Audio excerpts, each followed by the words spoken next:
Thanks for the briefing. Sir, I have a message from the Germans. At East Major. What is it? It's an ultimatum, sir.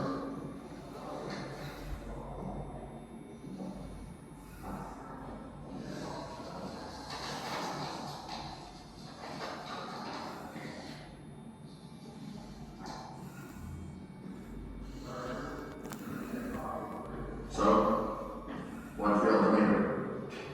They want to surrender? No, sir. They want us to surrender. Us surrender? Nuts!